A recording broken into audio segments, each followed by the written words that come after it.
আলাইকুম। আমি ডাক্তার মোহাম্মদ নেফর রহমান, সহকারী অধ্যাপক পেডিয়াট্রিক নিউরোসার্জারি বিভাগ, National Institute of Neurosciences and Hospital এবং chief consultant Bangladesh paediatric neuro care centre. আজকে কথা বলবো শিশুদের কোমরের পেছনে জন্মগত একটি চর্বির থলথলে টিউমার লাইপোমাইলোমেনিনগোসিল রোগ নিয়ে। আমরা সাধারণত আমাদের চিকিৎসক জীবনে বা চিকিৎসা করতে গিয়ে বাস্তব যে অভিজ্ঞতা সম্মুখীন হই সেগুলো নিয়ে আলোচনা করব, কারণ এই রোগ নিয়ে অনেক দ্বিধাদ্বন্দ্ব আছে। এই রোগ নিয়ে বাচ্চার বাবা মা বাচ্চাকে নিয়ে বিভিন্ন ডাক্তার দেখান, তারা জানেন না এই রোগের জন্য সঠিক চিকিৎসক কে, এই রোগের জন্য সঠিক চিকিৎসার সময় কোনটা। সুতরাং এই দ্বিধাদ্বন্দ্বের কারণে আমরা দেখছি যে বিভিন্ন সময় কোনো ক্ষেত্রে বাচ্চার বাবা মা আমাদের কাছে যেই সময় বাচ্চা নিয়ে আসেন, দেখা যাচ্ছে তার কোনো এক পা প্যারালাইজড হয়ে গেছে, দেখা যাচ্ছে তার প্রস্রাবের নিয়ন্ত্রণ চলে গেছে, এমন অবস্থায় নিয়ে আসেন। সুতরাং লাইপোমাইলোমেনিনগোসিল রোগের সঠিক চিকিৎসক কে? লাইপোমাইলোমেনিনগোসিল সাধারণত শিশুদের স্পাইনাল কর্ড এবং স্পাইনাল নার্ভ রিলেটেড সমস্যা। এটা শিশুদের জন্মগত সমস্যা।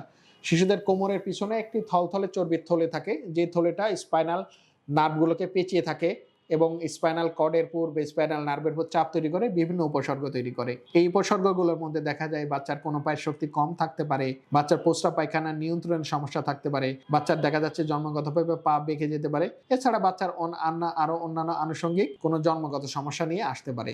যেহেতু ছোট বাচ্চার সমস্যা, বাচ্চার বাবা মা ধারণা করেন যেহেতু আমার বাচ্চা ছোট বাচ্চার সমস্যা, সুতরাং বাচ্চার বাবা মা ছোট একজন ডাক্তারের কাছে, ছোট শিশুদের ডাক্তারের কাছে নিয়ে যান। এটা হতে পারে শিশুদের মেডিসিন ডাক্তার, অথবা শিশুদের নিউরোমেডিসিন ডাক্তার, অথবা দেখা যায় শিশু সার্জন। সুতরাং এরা কেউ মাইলোমেনিনগোসিল রোগের সঠিক চিকিৎসক নয়। যেহেতু মাইলোমেনিনগোসিল রোগের স্পাইনাল নার্ভ এবং স্পাইনাল কর্ড রিলেটেড সমস্যা এবং এই রোগের একমাত্র চিকিৎসা পদ্ধতি হলো অপারেশন।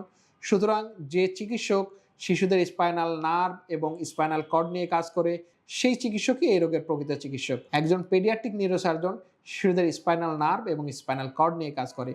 সুতরাং একজন পেডিয়াট্রিক নিউরোসার্জনই এই রোগের প্রকৃত চিকিৎসক। এবং আপনি আপনার বাচ্চার যখন মাইলোমেনিনগোসিল রোগ হবে, তখন যদি আপনি আপনার বাচ্চাকে কালক্ষেপণ না করে দ্রুত একজন পেডিয়াট্রিক নিউরোসার্জনের কাছে নিয়ে আসুন, তখন উনি আপনার বাচ্চাকে দেখে আপনার বাচ্চার অপারেশনের সঠিক সময়টা আপনাকে বলতে পারবে, কোন সময় আপনার বাচ্চার অপারেশন করলে আপনার বাচ্চা সুস্থ হওয়ার সম্ভাবনা বেড়ে যাবে। সুতরাং লাইপোমাইলোমেনিনগোসিল রোগ হলে কালক্ষেপণ না করে আপনি আপনার বাচ্চাকে দ্রুত একজন পেডিয়াট্রিক নিউরোসার্জনের কাছে নিয়ে আসুন।